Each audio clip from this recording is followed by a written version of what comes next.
Hello students, welcome to my channel the stimulant. My name is Saeed Farman and हम discuss कर रहे हैं class 11th की बायोलॉजी। आज हम चैप्टर नंबर 4 स्टार्ट करने वाले हैं, दैट इज एनिमल किंगडम। ठीक है ना। तो प्लांट किंगडम हमने कंप्लीट किया एंड होप करता हूँ कि उसमें जो भी पॉइंट्स है वो आपको याद हो गए होंगे, क्लियर पॉइंट्स हो गए होंगे, सब जो भी कंसेप्ट है वो आपको अच्छे से मेमोराइज हो गए होंगे। ठीक है ना। तो आपने 2-3 बार डिस्कस वो रिवाइज भी कर लिया होगा। ठीक है, चलते हैं आज के टॉपिक पे जो क्या है। आज हमारा एनिमल किंगडम है। आज हम बेसिक चीज़ें पढ़ने वाले हैं एंड ट्राई करेंगे कि पॉरीफेरा तक पहुंच जाए। ठीक, तो पहले पढ़ेंगे एनिमल्स को किस बेस पे क्लासिफाई किया जाता है, क्या क्या बेसिक टर्म्स है, टर्मिनोलॉजी पहले डिस्कस करेंगे। ठीक, तो आते हैं, चलते हैं चैप्टर पे। When you look around, you will observe different animals with different structures and forms, as or a million species of animals have been described till now. The need for classification becomes all the more important. The classification also helps in assigning systematic position to newly described species. ठीक है, तो normal सी बात है, वही है कि plants को हमने क्यों डिवाइड किया, हमने मोनियरन्स को क्यों ग्रुप्स में डिवाइड किया, वही यहाँ पे भी आएगा, एनिमल्स को क्यों डिवाइड किया। क्यों? क्योंकि जैसे ही आप देखोगे कि एनिमल्स के लिए कुछ बेसिक फीचर्स है, उसके बाद लेकिन एनिमल्स आपस में एक दूसरे के साथ मतलब एंटायरली तो नहीं मिलेंगे, कुछ डिफरेंसेस होंगे, कुछ सिमिलैरिटीज होंगी, उसके बेस पे हम उनको डिवाइड करते हैं, सिस्टमैटिक ग्रुप्स में बनाते हैं। ठीक है, एक सिस्टमैटिक वे में डिवाइड करते हैं, फिर उन ग्रुप्स में से एक को स्टडी करते हैं तो हमें सबके कैरेक्टर्स पता चलते हैं। ठीक, तो रेलेवेंट ग्रुप्स जो आपस में मिलते हैं उनके अलग अलग ग्रुप्स बना देते हैं। ठीक है, इससे हमारे लिए इसकी स्टडी जो है ईजी हो जाती है। सॉरी। ठीक, तो चलते हैं basis of classification. Basis of classification की क्या बेसिस है? ठीक, in spite of difference in structure and form of different animals, there are fundamental features common to various individuals in relation to the arrangement of cells. Body symmetry, देखो यहाँ पे हमें जो पढ़ना है वो मैं आपको यहाँ पे अंडरलाइन करता हूँ। जो हम पहले टर्म्स पढ़ेंगे, क्या है, एक पढ़ेंगे अरेंजमेंट ऑफ सेल्स, ये पढ़ेंगे हम। बॉडी सिमिट्री क्या होती है ये पहले पढ़ेंगे। नेचर ऑफ सिलूम मैं आपको पढ़ाऊंगा। पैटर्न्स ऑफ डाइजेस्टिव ये पढ़ाऊंगा मैं। सर्कुलेटरी रिप्रोडक्टिव सिस्टम सब मैं डिस्कस करूंगा। पहले ही मैं बताऊंगा इनके लिए क्या टर्म्स यूज करते हैं, फिर जब हम फाइलम पढ़ेंगे तब मैं आपको डायरेक्टली टर्म बोलूंगा। ठीक है, तो आपको खुद समझना है वहां पे कि इस टर्म के क्या मायने, यहाँ पे इसका क्या मायने। सपोज मैं आपको बोलूंगा सीलोमेट, ठीक है ना, तो वहां पे आपको पता होना चाहिए सीलोमेट क्या है। सीलोमेट मैं आपको पहले ही बताऊंगा सीलोमेट क्या होता है, ए सीलोमेट क्या होता है, सीडो सीलोमेट क्या होता है। ठीक, वहां पे आपको सिंपल टर्म से ये समझ में आ जाना चाहिए कि इसकी क्या मायने है। ठीक, ठीक है, चलते हैं। These features are used as a basis of animal classification, some of them are discussed here. ठीक है ना, यही तो बेसिस है, इन्हीं की बेसिस पे हम डिवाइड करते हैं। ये जो मैंने बताया आपको, arrangement of cells, body symmetry, nature of coelom, pattern of digestive, circulatory और रिप्रोडक्टिव सिस्टम, इन्हीं बेसिस पे हम एनिमल्स को डिवाइड करते हैं डिफरेंट ग्रुप्स में, रादर डिफरेंट फाइला में। ठीक ठीक है ना, तो यही है बेसिस। तो ये आपको याद रखने हैं क्या क्या बेसिस है, मे भी क्वेश्चन पूछा जाए कभी। चलते हैं आगे। पहला पॉइंट जो हम डिस्कस करने वाले हैं वो है level of organisation. Level of organisation क्या क्या होते हैं? ठीक है, आपसे पूछता हूं मैं, मुझे बोलो, अगर आप देखोगे एमीबा को, एमीबा कैसे रहते हैं, आप बोलोगे हाँ एमीबा तो है, प्रोटिस्टा में आता है, किंगडम प्रोटिस्टा, प्रोटोजोन है, वो होता है सिंगल सेल्यूलर रहता है, यूनिसेलुलर होता है, यूकैरियोटिक सेल होते हैं। ठीक है, वो यूनिसेलुलर रहता है और पानी में ऐसे मरीन भी होते हैं, फ्रेश वाटर पे होते हैं। ठीक, तो आप बोलोगे ऐसे। मैं आपको बोलूंगा आपने पैरामीशियम देखा, मे भी जब आप स्कूल ज्वाइन करेंगे वहाँ पे आपको पैरामीशियम तो दिखाया जाएगा वाटर में, तो वहाँ पे मैं देखूंगा पैरामीशियम ऐसे फ्रीली मूव करता रहता है। ठीक है, इसी तरह मैं आपको बोलूंगा, अच्छा ठीक, तो वहाँ पे यूनिसेलुलर है, सिंगल सेलुलर है। ठीक है, उसके बाद मैं आपको बोलूंगा आप अपना हाथ लो, मुझे बोलो हाथ में आपकी कितनी सेल्स है, तो आप काउंट नहीं कर सकते, हाथ में मिलियन ट्रिलियंस ऑफ सेल्स है। ठीक, तो इसी तरह से वहां पे सेल्यूलर लेवल है, यहाँ पे फिर सेल्स एग्रीगेट होगी और उन्होंने एक ऑर्गन बनाया है। ठीक है, यही यही होता है लेवल ऑफ ऑर्गेनाइजेशन की, किस लेवल की है, क्या सेल्यूलर है, क्या टिश्यू बनाए हैं, क्या ऑर्गन बनाए हैं, क्या ऑर्गन सिस्टम बनाए हैं। ठीक, तो चलो पढ़ते हैं। Though all animals members of Animalia are multicellular. ठीक है ना, सारे जो भी एनिमिलिया में आते हैं, पहला पॉइंट को याद रखना है, सबके सब मल्टी सेल्यूलर है, सबके सब मल्टी सेल्यूलर है, क्योंकि यूनिसेलुलर यूकैरियोटिक हमने किंगडम प्रोटिस्टा में रखी थी, और जो मल्टी सेल्यूलर यूकैरियोटिक है उनको हमने फिर बाकी किंगडम में डिवाइड किया, तो यहाँ पे एनिमल किंगडम में सबके सब मल्टी सेल्यूलर मिलेंगे। All of them do not exhibit the same pattern of organisation of cells. For example in sponges, ठीक है, स्पॉन्जेस टाइप के एनिमल्स है, एनिमल में एक ग्रुप है स्पॉन्जेस वाला। The cells are arranged as loose cell aggregates, that is they exhibit cellular level of organization। देखो यहाँ पे क्या होता है, देखो यहाँ पे जो उसके सेल्स होते हैं वो लूजली अरेंज होता है, ठीक है ना? लूजली अरेंज होता है तो हम उसको बोलते हैं सेल्यूलर लेवल ऑफ ऑर्गेनाइजेशन। इसका मतलब क्या है?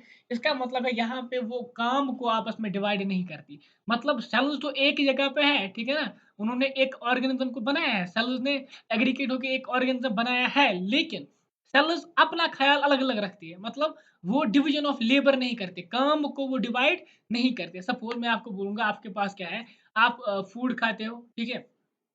वो डाइजेस्टिव ट्रैक्ट में जाता है, वहाँ पे डाइजेस्ट होता है, ठीक? तो डाइजेस्टिव ट्रैक्ट एक काम करता है, क्या करता है? फूड डाइजेस्ट करता है। अब आपको किसी चीज़ को उठाना है, तो उसके लिए आपका हैंड है, तो हैंड दूसरा काम करता है, ठीक है ना? तो लेकिन क्या होता है, वो मतलब एंटायर बॉडी के लिए मतलब एक ऑर्गन है, आपने डाइजेस्टिव सिस्टम को लिया, वो वहाँ पे फूड को डाइजेस्ट करके एंटायर बॉडी को सप्लाई करता है, ठीक है? हैंड जिस फूड को उठाता है, वो फूड एंटायर बॉडी को सप्लाई होता है। मतलब बॉडी की फंक्शनिंग के लिए डिवीजन ऑफ लेबर हुआ है। एक काम हाथ करता है, एक काम माउथ करता है, एक काम डाइजेस्टिव ट्रैक्ट करता है, एक काम ब्लड करता है, ठीक है ना? तो यहाँ पे डिवीजन ऑफ लेबर है, वहाँ पे ऐसा नहीं होता। वहाँ पे हर सेल अपना-अपना करती है, अपना-अपना छोड़ देखती है, बाकी को उसके उसको बाकियों के साथ कुछ नहीं है, ठीक है ना? उसको बोलते हैं सेल्यूलर लेवल ऑफ ऑर्गेनाइजेशन, जहाँ पे सिर्फ सेल्स अपना-अपना देखती हो, ठीक है? चलते हैं आगे। Some division of labour activities occur among the cells may be, अब जब ये एक साथ आ गए हैं तो मे बी थोड़ा सा कुछ डिवीजन ऑफ लेबर हो, लेकिन वो मतलब प्रोमिनेंट या आप देख पाओ उतना उस वे का डिवीजन ऑफ लेबर नहीं होता है। प्रिमिटिव वे का होता है, अप टू सम एक्सटेंट थोड़ा सा डिवीजन ऑफ लेबर कुछ कहीं पे आपको देखने को मिल सकता है, लेकिन अदरवाइज ये सेल्यूलर लेवल होता है। आते हैं सेकंड वाले ग्रुप में सीलेंट्रेट। सीलेंट्रेट्स में क्या होता है? सीलेंट्रेट्स में आप देखोगे the arrangement of cells is more complex, इसमें थोड़ा कॉम्प्लेक्सिटी बढ़ गई है। Here the cells perform the same function are arranged into tissues, यहाँ पे टिश्यू लेवल है। मतलब जो जो सेल आपकी सेम फंक्शन करती है उनको एक ग्रुप में रखा गया है और उनको वही काम दिया गया है, ठीक है ना? तो इन्होंने क्या किया, एक टिश्यू बनाया है, ठीक है? तो यहाँ पे आपको क्या मिलेगा? Tissue level of organisation. कहाँ पे? सीलेंट्रेट्स में। सीलेंट्रेट्स क्या होता है? स्पॉन्जेस क्या होता है? एक एक करके हम सब पढ़ेंगे, अभी के लिए आप याद रख सकते हो कि लेवल ऑफ ऑर्गेनाइजेशन क्या होती है। A subtle higher level of organization, that is organ level, is exhibited by members of platyhelminthes, ठीक है? Platyhelminthes and other higher phyla where the tissues are grouped together to form the organs. अब कुछ tissue है वो same function करते हैं तो उनको अरेंज करके एक ऑर्गन बनाया गया, ठीक? ये आप प्लेथीहेल्मिन्थ्स से ऊपर जो भी फाइला है उनमें देखोगे ऑर्गन लेवल ऑफ ऑर्गेनाइजेशन, ठीक है? Each specially for a particular function. In animals like annelids, अब annelids वाला ग्रुप, ऑर्थोपोड्स, मोलस्क्स एटसेट्रा, ठीक है? उनमें आप क्या देखोगे? उनमें है organ system level of organisation. क्या है? Echinoderms, still chordates organs have associated to form functional systems. Such system concerned with a specific physiological function. This pattern is called the organ system level of organization. आया समझ? ठीक है? उसके बाद organ जो है वो आपस में सेम फंक्शन करने लगे, उन्होंने एक सिस्टम बनाया, organ system level of organisation, ठीक है? तो चलते हैं आगे। Organ systems in different groups of animals exhibit various patterns of complexities. For example, the digestive system in platyhelminths has only a single opening to the outside of the body that serves as both mouth and anus, ठीक है? देखो, अब आ जाते हैं suppose digestive system पे, ठीक है? मैंने बोला था digestive, reproductive and circulatory system पे। तो डाइजेस्टिव सिस्टम में क्या होता है? डाइजेस्टिव में आपको दो टाइप के सिस्टम मिलेंगे, ठीक है? एक सिस्टम आपको मिलेगा इस तरीके का कुछ, यहाँ पे आप यहाँ पे स्टार्ट होता है माउथ, ठीक है? यहाँ पे ऐसे माउथ स्टार्ट होगा, उसके बाद एक एलिमेंट्री ना लंबी हो जाएगी, ठीक है? उसको बहुत सारे फोल्ड्स होंगे, क्या होगा? लास्ट पे वो यहाँ पे पहुंच जाएगी, ठीक है? ये एक सिस्टम है, इसको हम बोलते हैं कंप्लीट डाइजेस्टिव सिस्टम, ठीक है? तो ऐसे हो जाएगा, ठीक है? ये आपका एक सिस्टम आ जाएगा। दूसरा सिस्टम आपका आता है ऐसे, कैसे? ये ऐसे यहाँ पे आता है, नीचे जाता है ऐसे, ये होता है, क्या होता है सब, फिर ऐसे बंद हो जाता है नीचे, ब्लाइंड, उसको बोलते हैं ब्लाइंड सैक, ठीक है? और यहाँ पे ऐसे वापस आ जाता है, एक टाइप का बैग लाइक स्ट्रक्चर बन जाता है, ठीक? ये वाला सिस्टम आप देखोगे कहाँ पे? देखो,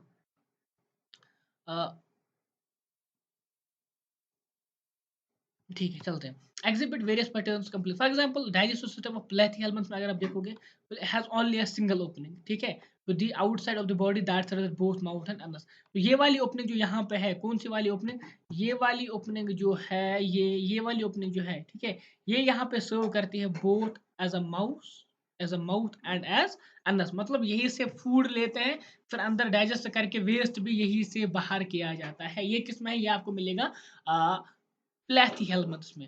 इसको हम बोलते हैं ब्लाइंड सैक। क्या बोलते हैं, ब्लाइंड सैक, मतलब सैक सैक है ना, एक बैग लाइक का जो इसकी एक ही ओपनिंग हो, ब्लाइंड सैक, ठीक। And hence is called incomplete, इसको हम बोलते हैं इनकम्प्लीट डाइजेस्टिव सिस्टम। क्या बोलते हैं, incomplete digestive system. A complete digestive system has two openings, mouth and Anas. Similarly the circulatory system may be of two types. ये वाला आपको दिखेगा, इसको हम बोलते हैं कंप्लीट डाइजेस्टिव सिस्टम। क्यों, इसका यहाँ पे माउथ है, यहाँ पे अनस है, ठीक है ना, ये कंप्लीट है। यहाँ से फूड लेते हैं और यहाँ पे एक्सक्रीट आपको, यहाँ पे वेस्ट को एक्सक्रीट किया जाता है, लेकिन यहाँ पे यही से फूड लिया जाता है और यही से फिर उसको आउट भी किया जाता है, ठीक है। यहाँ पे क्या होता है, यहाँ से फूड को इन किया जाता है और यहाँ से वेस्ट को आउट किया जाता है, तो इसको बोलते हैं कंप्लीट डाइजेस्टिव सिस्टम। इसको क्या बोलते हैं, इसको बोलते हैं इनकम्प्लीट डाइजेस्टिव सिस्टम या ब्लाइंड सैक, जो आप आगे जाके आप देखोगे, ठीक है। सर्कुलेट डाइजेस्टिव सिस्टम समझ में आ गया। अगर ये समझ में आ गया तो आगे चलते हैं अब हम सर्कुलेटरी सिस्टम पे। देखो सर्कुलेटरी सिस्टम भी अब दो टाइप के हो सकते हैं, ओपन टाइप, क्लोज टाइप, ठीक है। अब ओपन टाइप क्या होता है, क्लोज टाइप क्या होता है, मैं आपको समझाता हूँ। देखो, in which the blood is pumped out of the heart and all the cells and tissues are directly bathed in it. And देखो, अब आप सपोज मैं आपको बोलूंगा आपने क्या करना है। देखो यहाँ पे ऐसा कुछ टाइप का हार्ट है, बनाते हैं, मैं थोड़ा आपसे लिए बनाता हूँ। मान लो यहाँ पे ऐसा हार्ट है, ठीक है, ऐसा कुछ टाइप का हार्ट है, थोड़ा हार्ट की शेप देता हूँ, ठीक। ये ब्लड पंप करता है और वो चला जाता है ऐसे, यहाँ पे खाली, यहाँ पर यहाँ तक ये एक ब्लड वेसल है, मान लो ऐसे, मान लो आप, ठीक है, समझने के लिए मैं आपको दिखा रहा हूँ। यहाँ से ब्लड पंप हो और यहाँ से ब्लड निकल गया, मतलब यहाँ चला गया, यहाँ से ब्लड निकल के यहाँ चला गया, यहाँ से ब्लड निकल के यहाँ चला गया, आया समझ। उसके बाद जब यहाँ से ज़्यादा ब्लड हुआ, ब्लड यहाँ से इसके इसमें वापस चला गया, ठीक है। मतलब क्या हुआ, यहाँ पे जो सेल थी वो भी ब्लड में बात थी, यहाँ पे जो सेल है ब्लड में बात है, यहाँ पे जो सेल है ब्लड में है, ठीक है ना।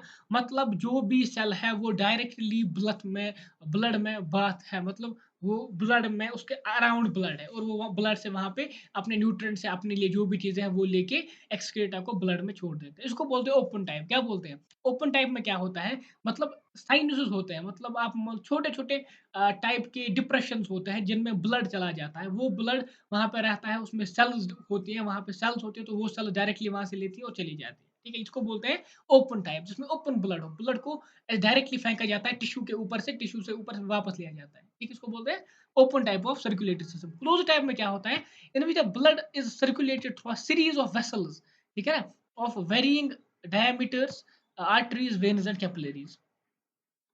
क्लोज टाइप हो गया हमारा वाला ब्लड टाइप सिस्टम, जिसमें आपको पर्टिकुलर पाथ वे दी जाती है ब्लड को, नर्व्स, वेन्स होती है, आर्टरीज होती है, कैपिलरीज होती हैं, जो ब्लड को पर्टिकुलर पाथ से फ्लो करवा के बॉडी तक पहुंचाती है, ठीक है। वहां पे यहाँ पे क्या होता है, ब्लड से वो वाले एलिमेंट्स बाहर जाते हैं, टिश्यू फ्लूइड में मिल जाते हैं, लेकिन ब्लड खुद वेन्स में ही चलता है, वेसल्स में ही चलता है, आर्टरीज में ही चलता है, ठीक है। आर्टरी से ब्लड बाहर नहीं जाता टिश्यू फ्लूइड में, टिश्यू फ्लूइड में सिर्फ न्यूट्रिएंट्स या ऑक्सीजन डिफ्यूज होते हैं, बाकी ब्लड ब्लड वेसल्स में ही रहता है, अपनी पाथ अपने ट्रैक पर रहता है, ठीक है। इसको बोलते हैं क्लोज टाइप, जिसमें ब्लड बाहर न जाए, ठीक है, ब्लड एक ट्यूब में रहे और फिर वापस से सर्कुलेट उसी में होता रहे, इसको बोलते हैं क्लोज टाइप। ओपन टाइप में डायरेक्टली ब्लड को ऐसे पंप करके उन साइनसेस में भेज दिया जाता है, टिश्यू फ्लूइड नहीं होता वहां पे, डायरेक्टली ब्लड होता है, ठीक है। आया समझ, सिंपल है, थोड़ा सा ट्राई करो अंडरस्टैंड करने की तो समझ में आ ही जाएगा। नेक्स्ट पॉइंट है, आ जाते हैं सिमेट्री पे। क्या आ जाते हैं, सिमेट्री पे। सिमेट्री पे क्या ही करना, ये तो नॉर्मल सी बात है, या आपको समझ में आ गई होगी सिमेट्री क्या होता है। देखो मैं आपको बोलूंगा, आपको पहले तो दो टाइप की सिमेट्री हो सकती है, दो पार्ट में डिवाइड कर सकते हैं, सिमेट्रिकल, एसिमेट्रिकल, ठीक है। कोई चीज है वो उसकी सिमेट्री नहीं है, सपोज मैं आपको बोलूंगा ये दिखाओ, ये मुझे बोलो ये क्या है, ये मैंने बनाया यहाँ पे, ये इसकी मुझे सिमेट्री दिखाओ, उसको डिवाइड करो इक्वल पार्ट्स में। कोई भी प्लेन लो, उसको इक्वल पार्ट्स में डिवाइड करो, कर सकते हो, नहीं हो सकता, ठीक है, क्योंकि इसकी शेप शेप क्या है, इरेगुलर शेप है, इरेगुलर शेप है, तो इसको दो इक्वल पार्ट्स में डिवाइड नहीं कर सकता। सिमेट्री मतलब होता है, क्या आप मतलब इसको किस तरीके से डिवाइड कर सकते हो, उसको बोलते हैं सिमेट्री। अब अगर सिमेट्रिक है मतलब इसको इसको आप किसी वे से दो इक्वल पार्ट्स में डिवाइड कर सकते हो, ठीक है। एसिमेट्रिक है मतलब इसको आप डिवाइड नहीं कर सकते हो। अगर मैं आपको बोलूँ इसको डिवाइड करो, आप कौन सा प्लेन लोगे कि इक्वल पार्ट्स में डिवाइड हो? ठीक है, कोई प्लेन नहीं, ऐसा नहीं होगा जहाँ पे इक्वल पार्ट्स में डिवाइड है। क्यों? क्योंकि ये रेगुलर शेप में है। ठीक है। अब सिमेट्रिक का क्या मतलब? अब अगर सिमेट्री है, सिमेट्रिक के अब दो टाइप से, अगर कोई ऑब्जेक्ट सिमेट्रिक है मतलब इसको डिवाइड कर सकते हैं। ठीक, इसी प्लेन से इसको दो इक्वल पार्ट्स में डिवाइड कर सकते हैं। तो अब इसके दो टाइप्स है, या तो ये सिमेट्री रेडियल होगी। क्या होगी? रेडियल। रेडियल मतलब कि इसको आप बहुत सारे प्लेन से इक्वल पार्ट्स में डिवाइड कर सकते हो। सपोज यहाँ पे ये जो चीज दिखाई गई है, ये जो ऑब्जेक्ट दिखाया गया है, आप मान लो अभी हाइड्रा हाइड्रा की डायग्राम है, आप मान लो हाइड्रा है, ठीक है ना।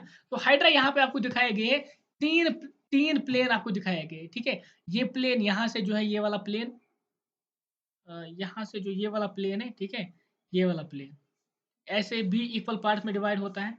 इस प्लेन से भी ये इक्वल पार्ट्स में डिवाइड हो सकता है, ठीक है, इक्वल दो पार्ट्स में। इससे भी ये इक्वल दो पार्ट्स में डिवाइड हो सकता है। तो ये अभी आपको तीन प्लेन दिखाए गए। इसी तरह आप बहुत सारे प्लेन से इसको इक्वल पार्ट्स में डिवाइड कर सकते हो। जब आप किसी भी ऑब्जेक्ट को मोर देन टू, ठीक है, या मोर देन टू प्लेन से इक्वल पार्ट्स में डिवाइड कर सकते हो, उसको हम बोलते हैं रेडियल सिमेट्री। क्या बोलते हैं? Radial symmetry. इसको बोलते हैं रेडियल सिमेट्री, जब मोर देन टू प्लेन्स हो और वो उस ऑब्जेक्ट को दो इक्वल पार्ट्स में डिवाइड करे। अब आके दूसरे टाइप है। दूसरा टाइप होता है बाइलेटरल। बाइलेटरल क्या होता है? बाइलेटरल के मायने होती है, सपोज इसको देखो, इसको देखो, यहाँ पे बनाया गया है, ठीक है, परहैप्स कॉकरोच के डायग्राम, स्कॉर्पियन, ठीक, छोड़ देते हैं, क्या है देख लेते हैं। ठीक है, सपोज अगर मैं आपसे पूछूं, मुझे बोलो जो ये प्लेन दिखाया गया है, ठीक है, जो ये प्लेन दिखाया गया है, मुझे बोलो इसके बगैर कोई और प्लेन है जिससे आप इसको डिवाइड कर सकते हो? इस प्लेन के बगैर मुझे कोई और प्लेन दिखाओ जिससे आप इसको इक्वल टू पार्ट्स में डिवाइड कर सकते हो। नहीं है, सिर्फ एक ही प्लेन है जो दिखाया गया है, ठीक। इसको हम बोलते हैं बाइलेटरल। बाई मतलब सिर्फ दो दो पार्ट्स में डिवाइड होता है बस, और कोई प्लेन इसको डिवाइड नहीं कर सकते। इसको बोलते हैं बाइलेटरल सिमेट्री। क्या बोलते हैं? Bilateral symmetry. ठीक है, अब आते हैं टॉपिक पे, पढ़ते हैं क्या लिखा है।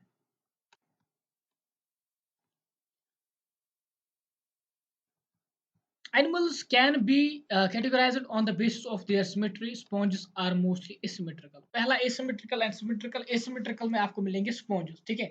Sponges usually asymmetrical होते हैं. That is any plane that passes through the center does not divide them into equal halves.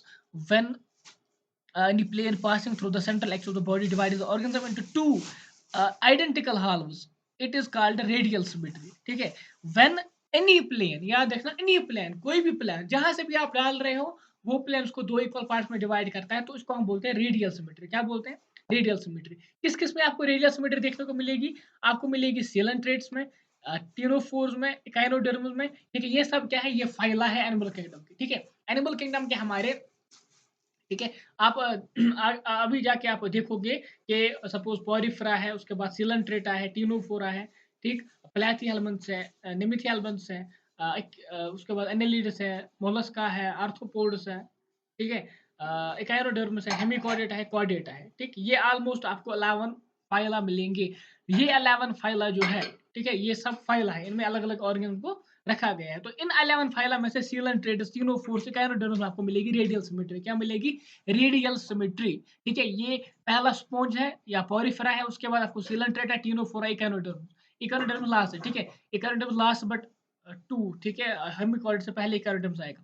तो इन सब में आपको क्या मिलती है? इन सब में आपको मिलती है रेडियल सिमेट्री। क्या मिलती है? Radial symmetry. Have this kind of plan. Animal is like annelids. अगर आप देखोगे एनालिड्स पे या ऑर्थोपोड्स पे या ह्यूमंस में अगर आप देखोगे, where the body can be divided into identical left and right halves in only one plane exhibit bilateral symmetry. जहां पे सिर्फ एक ही प्लेन से आप उसको दो इक्वल पार्ट में डिवाइड कर सकते हो, वहां पे कौन सी सिमेट्री हो जाती है? उसको हम बोलते हैं बाइलेटरल सिमेट्री। बाई दो, लेटरल दो पार्ट्स में, ठीक है, दो पार्ट्स में डिवाइड करके एक ही प्लेन है तो उसको बोलते हैं बाइलेटरल सिमेट्री। ठीक, आया समझ? अब इसमें फिर और साइंटिफिक टर्म्स है, सपोज जाइगोमॉर्फिक है, एक्टिनोमॉर्फिक है, ठीक। सपोज बायोलेटर को जाइगोमॉर्फिक बोलते हैं, एक्टिनोमॉर्फिक रेडियल को बोलते हैं। वो क्या है वो अभी नहीं पढ़ना, यहाँ पे आपको सिंपल रेडियल एंड बायोलेटर याद रखना है। आगे जाके वो टर्म्स आएंगी तब हम उनको पढ़ लेंगे, ठीक है। सॉरी सॉरी, हाँ ठीक है, सॉरी। अब आते हैं ट्रिप्लोब्लास्टिक ऑर्गेनाइजेशन। ठीक, ये पढ़ के ही बताऊंगा मैं, क्योंकि ये अभी आपको पता नहीं होगा, तो बेटर है कि अभी हम यही से पढ़ते हैं, जो लिखा है उतना ही याद रखते हैं।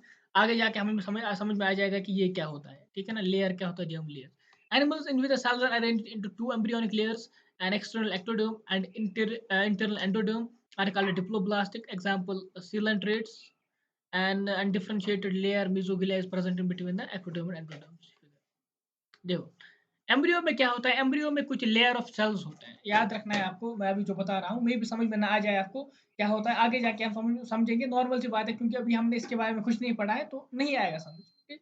याद रखना है अभी के लिए डिप्लोब्लास्ट, ट्रिप्लोब्लास्ट। एग्जाम्पल्स आपको याद रखने की, किस में कौन सी एग्जाम्पल आती है, किस फाइला में क्या होता है। ठीक है, वही इंपॉर्टेंट है, क्योंकि सही ही पूछा जाता है। सपोज एम्ब्रियो में कुछ लेयर्स बनते हैं। ठीक है, 3 टाइप के लेयर्स होते हैं, या किसी ऑर्गेनिज्म में 2 टाइप के, किसी में 3 टाइप के, मतलब 3 लेयर ऑफ सेल्स बनते हैं, किसी में 2 लेयर ऑफ सेल्स बनते हैं। ठीक है, सपोज पहला है आपको एक्टोडर्म, बीच में मेसोडर्म, फिर एंडोडर्म, इंटरनल वाला एंडोडर्म, फिर मेसोडर्म, फिर लास्ट वाला एक्टोडर्म। ठीक है ना, आप इमेजिन करो 3 टाइप के लेयर बनते हैं, 3 लेयर बनते हैं एम्ब्रियो में। अगर अब ये तीनों बन गए, ठीक है, किसी ऑर्गेनिज्म में ये तीनों लेयर बने, इन्हीं से फिर ऑर्गन मतलब ऑर्गन्स बने, ठीक है, ऑर्गन सिस्टम ऐसा क्रिएट हुआ, तो उसको हम बोलते हैं ट्रिप्लोब्लास्ट। क्या बोलते हैं, ट्रिप्लो मतलब तीनों लेयर है उसमें। अब किसी में 2 ही है, ठीक है, एक्टोडर्म में, एंडोडर्म में, मेसोडर्म नहीं है, उसको हम बोलते हैं डिप्लोब्लास्ट। नॉर्मल सी बात है, कुछ रॉकेट साइंस तो नहीं बना है, 2 लेयर है डिप्लोब्लास्ट, 3 लेयर है ट्रिप्लोब्लास्ट। तो इसमें आपको क्या याद रखना है कि डिप्लोब्लास्ट किस में है, ट्रिप्लोब्लास्ट किस में है। ठीक है, यही आपको एग्जांपल याद रखनी है, आपसे यही पूछा जाएगा। ये क्या होते हैं, कैसे बनते हैं, ये हम आगे जाके पढ़ने वाले हैं। आगे जाके हमारे चैप्टर्स में, हायर क्लास में दिया होगा, वहां पे हम पढ़ेंगे। ठीक है, चलते हैं। देखो, अब जिनमें ये डिप्लोब्लास्टिक होता है, मतलब एंडोडर्म होता है, एक्टोडर्म होता है, अब बीच में जो जगह बचती है उसमें आ जाता है मीजोग्लिया। ये एक अनडिफरेंशिएटेड लेयर होता है। ठीक, इसमें सेल्स होती है जो डिफरेंशिएट नहीं हुई होती है, इसको हम बोलते हैं मीजोग्लिया। देखो, ये वाला पार्ट जो है, ये जो यहाँ पे है, ये वाला, ये है मीजोग्लिया। ये वाला क्या है कि ये वाला पार्ट है मीजोग्लिया है। ये है एक्टोडर्म, एक्टो हो गया बाहर, एंडो वाला हो गया इनसाइड वाला। ठीक है, तो एंडोडर्म है, ये एक्टोडर्म है, बीच में एक अनडिफरेंशिएटेड लेयर है जिसको हम मीजोग्लिया बोलते हैं। ये किन में होता है, ये होता है डिप्लोब्लास्टिक में। अब आते हैं ट्रिप्लोब्लास्टिक में। ट्रिप्लोब्लास्टिक में क्या होता है, एंडोडर्म इनर वाला, एक्टोडर्म बाहर वाला, बीच में होता है लेयर ऑफ सेल, उसको बोलते हैं मीजोडर्म। ठीक, सिंपल है। हाँ, ये तो नॉर्मल सी बात है, इस पर आप एग्री करोगे। लेकिन अब आ जाता है एक और टर्म, एक और चीज आती है, उसको हम बोलते हैं सीडोमेट। उसमें क्या होता है, ठीक है, तो मैं आपको पहले ये खत्म करता हूँ, ट्रिप्लोब्लास्टिक डिप्लोब्लास्टिक, फिर हम उस पे आ जाते हैं। Those animals which the developing in which the developing embryo has a third germinal layer mesoderm in between the ectoderm and endoderm are called triploblastic animals, platyhelminths to chordates। ठीक है, तो इससे पहले आपको एग्जांपल दी गई थी Coelenterata ctenophora, वो आ जाती है डिप्लोब्लास्टिक में। फिर platyhelminths, nemihelminths to chordata सब किस में आते हैं, ट्रिप्लोब्लास्टिक में। ठीक है, सीलोम पे आ जाते हैं। सीलोम क्या होता है, सीलोम होती है बॉडी कैविटी। देखो, यहाँ पे आपको क्या दिख रही है, एक्टोडर्म, एंडोडर्म, बीच में मेसोडर्म। यहाँ पे क्या दिखता है, एक्टोडर्म, बीच में ये जो है, इसको क्या है, सीलोम है। ठीक है, यहाँ पे आपको लगता है कुछ लेयर ऑफ सेल्स है, लेकिन बीच में ये वाली कैविटी है और कुछ जगह नहीं है बाकी। ठीक है, ये सब फिल है। यहाँ पे जगह है। ठीक है, यहाँ पे जगह है, लेकिन यहाँ पे ये पाउच टाइप का स्ट्रक्चर है। ठीक है, कुछ पैचेस है जो बंद कर रहे हैं जगह को, बाकी जगह है। ठीक है, ये वाइट, जो वाइट कलर से यहाँ पे है, इसके अराउंड में। ठीक है, यहाँ पे इसके अराउंड में देखो क्या होता है, ये क्या है, ये एंडोडर्म है। एंडोडर्म ये वाली है, तो मैं इसको पॉइंट से करता हूँ आपको हाईलाइट। ये वाला कौन सा लेयर है, ये वाला एंडोडर्म है। ये किसका लेयर है, ये मेसोडर्म का लेयर है। ये किसका लेयर है, मेसोडर्म का लेयर है। ये क्या है, ये एक्टोडर्म है। आया समझ, देखो, ये एक्टोडर्म है, ये मेसोडर्म है, ये मेसोडर्म है, ये एंडोडर्म है। ठीक है, अब ये जो कैविटी है, ये जो कैविटी यहाँ पे खाली जो ये वाइट स्पेस है, ये वाली, ये जो वाइट स्पेस है, इसको कौन लाइन करता है, इसको इनसाइड से भी मेसोडर्म है, आउटसाइड से भी मेसोडर्म लाइन करता है। ठीक है, समझ में आ रहा है, इसको मेसोडर्म क्या करता है, बाहर से भी लाइन करता है और अंदर वाले साइड से भी लाइन करता है। तो अगर कोई कैविटी है जिसको, अगर आपके मतलब अगर बॉडी में किसी ऑर्गेनिज्म की कैविटी है जिसको मेसोडर्म लाइन करती है दोनों साइड से, तो उसको हम बोलते हैं ट्रू सीलोम। क्या बोलते हैं, ट्रू सीलोम, या उन एनिमल्स को हम बोलते हैं सीलोमेट एनिमल्स। क्या बोलते हैं? Coelomate, coelomate animal. ठीक है, अगर बॉडी कैविटी को मीजोथीलियम या मीजोडर्म के लेयर्स लाइन कर रहे हैं तो उसको हम बोलते हैं ट्रू सीलोमेट्स, या उसको हम बोलते हैं कि इसके पास ट्रू सीलोम है। ठीक है, अब यहाँ पे आ जाते हैं, यहाँ पे इस वाले ऑर्गन पे आ जाते हैं। मुझे बोलो, क्या इसके पास कोई बॉडी कैविटी है? नहीं है, इसके पास बॉडी कैविटी नहीं है। ठीक है, यहाँ पे यहाँ तक कुछ नहीं है। एंडो एंडोडर्म, याद रखो, एंडोडर्म एंड एक्टोडर्म के बीच में वाली जो कैविटी उसको बोलते हैं सीलोम। ठीक है, इसके पास सीलोम है नहीं है तो इसको बोलते हैं एसीलोमेट। एसीलोमेट मतलब सीलोम नहीं है। ठीक है, एसीलोमेट। अब यहाँ पे आ जाते हैं, इस वाले ऑर्गन पे आ जाते हैं। हाँ, आप बोलोगे कैविटी तो है, कैविटी है। ठीक है, एक्टोडर्म में, एंडोडर्म में, लेकिन ये कैविटी जो है ये मीजोथीलियम से लाइन नहीं की गई है। ये कैविटी मीजोथीलियम से लाइन नहीं की गई है, बल्कि मीजोथीलियम या वो जो मीजोथीलियम है वो यहाँ पे पाउचेस में बना है। ठीक है, वो पाउच में अरेंज हो गया है। इस वाले सीलोम को हम बोलते हैं सीडोसीलोम। मतलब सीलोम तो है लेकिन मीजोथीलियम की लाइनिंग नहीं है। That is why we call it pseudocoelom. क्या बोलते हैं? सीडोसीलोम। आया समझ? ठीक है, सिंपल है। चलते हैं अब topic.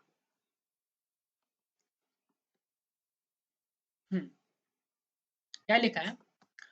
Presence or absence of a cavity between the body wall and the gut wall is very important in classification. The body cavity which is lined by mesoderm, ठीक है, mesoderm is called coelom, is called coelom। ठीक है, जो मैंने बताया उसको हम coelom बोलते हैं। Animals possessing coelom are called coelomates। जिनके पास coelom होगा उनको बोलते हैं coelomates। ठीक है, ट्रू coelom ये वाला। ठीक, एग्जाम्पल क्या है आपका? एनालिड्स है, मोलस्कस है, आर्थ्रोपोड्स है, इकानोडर्म्स है। मतलब कहाँ कहाँ से? एनालिड से, एनालिड से सारे ऊपर ऊपर जो भी फाइल आएंगे कॉर्डेट्स तक, वो सब के सब सीलोमेट्स हैं। ठीक है, in some animals the body cavity is not lined by mesoderm, not lined by mesoderm. Instead the mesoderm is present as a scattered pouches in between the ectoderm and endoderm. ये वाला जो है, ये वाला। ठीक है, line नहीं की है मेसोडर्म से, बल्कि क्या है, ये पाउचेस में पड़ा है mesoderm. Such body cavity is called pseudocoelom. उसको हम बोलते हैं सीडोसीलोम। मतलब ये false coelom है। ठीक है, क्या है? false coelom। such and the animals possessing them are called pseudocoelomates। इनको हम बोलते हैं pseudocoelomates। वो वाले एनिमल जिनमें pseudocoelom है, false body cavity है। एग्जांपल, इसके एक ही एग्जांपल है, कौन? एस्टियलमेंट्स वाला ग्रुप इसी में आपका आ जाएगा। The animals in which body cavity is absent are called coelomates। Example platyhelminths। platyhelminths में क्या है? वहां पे सीलोम एब्सेंट है, मतलब वो एसीलोमेट्स है। आया समझ? ठीक है, सीलोम वाला टाइप जो ये मसला है ये समझ में आ गया है। ठीक है, ये किस बेस पे हम डिवाइड करते हैं? होप करता हूं कि अंडरस्टैंड हो गया होगा। जैसे मैंने कोशिश की बताने की, बहुत ही सिंपल वे है, इस तरीके से समझोगे तो इजी हो जाएगा। ठीक, चलते हैं अगले टॉपिक पे जो है सेगमेंटेशन। देखो, अब segmentation I think notochord classification of animals. ठीक है, ये दो लास्ट टॉपिक है छोटे से। अब सेगमेंटेशन मतलब क्या है? In some animals, the body is internally divided into segments with a serial repetition of at least some organs. For example, in earthworm, the body shows pattern called metameric segmentation and the phenomenon metamerism. देखो, अब segmentation है मतलब बहुत सारे animals ऐसे होते हैं जिनकी बॉडी सेगमेंटेड होती है, जिनकी बॉडी में पार्ट बने होते हैं, हिस्से हुए होते हैं। अगर आप अर्थवर्म को देखोगे आपको वहां पे एन्यूलाई दिखते हैं। ठीक है, रिंग्स दिखते हैं, वहां पे आपको रिंग्स दिखेंगी। वो रिंग्स क्या होते हैं? वो उसकी बॉडी को सेगमेंट करते हैं, उसकी बॉडी को हिस्सों में मतलब हिस्सों में तब्दील करते हैं। अलग अलग हिस्से होते हैं उसकी बॉडी के। ठीक है, उन सेगमेंट्स को हम बोलते हैं, जो अर्थवर्म में होते हैं उसको हम बोलते हैं मेटामेरिक सेगमेंटेशन। क्या बोलते हैं? Metameric segmentation. एंड इस फिनोमेना को हम बोलते हैं मेटामेरिज्म। क्या बोलते हैं? Metamerism. Metameric segmentation, metamerism. Metameres भी उनको बोलते हैं, वो एन्यूला बोलते हैं वो रिंग्स को जो वहां पे बनी होती है। ठीक है, नॉर्मल सी बात है कि जो ऑर्गन में नहीं होगा सेगमेंटेशन, कुछ में होगी, जिनमें नहीं होगी तो नहीं होगी, जिनमें होगी सपोज अर्थवर्म है उसमें आपको मेटामेरिक सेगमेंटेशन मिलेगी। वो मेटामेरिक सेगमेंटेशन उस फिनोमेना को हम बोलते हैं मेटामेरिज्म। ठीक, आते हैं नोटोकॉर्ड पे।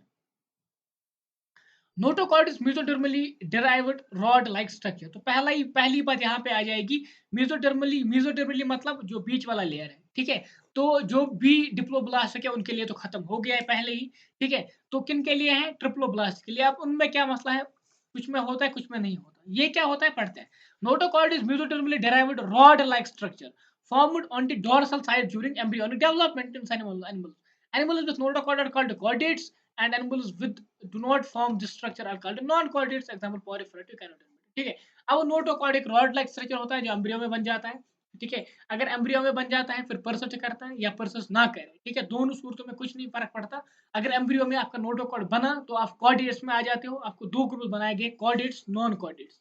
ठीक है, कॉर्डेटा फाइलम है मतलब उनमें नॉन नोटोकॉर्ड होता है। बाकी जो भी सारे फाइलम है वो नॉन कॉर्डेट्स होते हैं क्योंकि उनमें नोटोकॉर्ड नहीं बनता। नोटोकॉर्ड नहीं बनता एम्ब्रियो में तो वो नॉन कॉर्डेट से कॉर्डेटा में नोटोकॉर्ड बन जाता है। दैट्स उसको अलग फाइलम बनाया गया है कॉर्डेटा।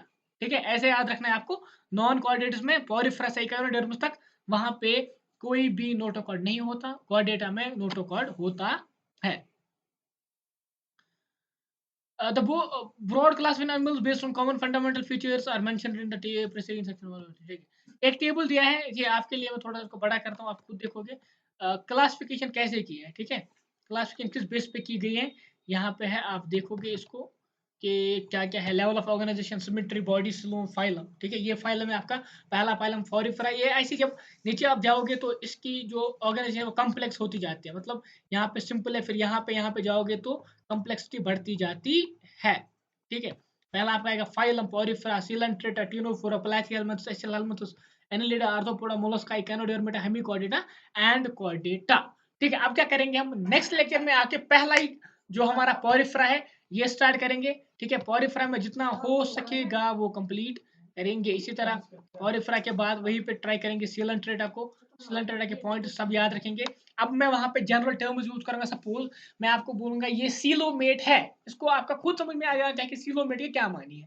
मैं बोलूंगा इसकी सिमेट्री रेडियल है तो आपको पता होना चाहिए रेडियल सिमेट्री क्या है। ठीक, बॉडी ऑर्गेनाइजेशन पता होना चाहिए, जर्म लेयर पता होना चाहिए। ठीक है, बाकी जो नए पॉइंट्स आएंगे वो मैं आपको एक्सप्लेन करूंगा एक एक करके। तो होप करता हूं कि आज का जो लेक्चर है आपके लिए इंटरेस्टिंग रहा होगा, आपको समझ में आ गया होगा। ठीक है, नॉर्मल सी चीजें हैं, ज्यादा कॉम्प्लिकेटेड नहीं है मसला।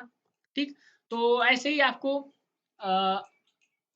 पढ़ते रहना है, इसको रिवाइज करना है तो ये याद रहेगा। बाकी अभी के लिए हमारे साथ जुड़ सकते हैं अपने इंस्टाग्राम टेलीग्राम पे, लिंक आपको डिस्क्रिप्शन में मिलेगी।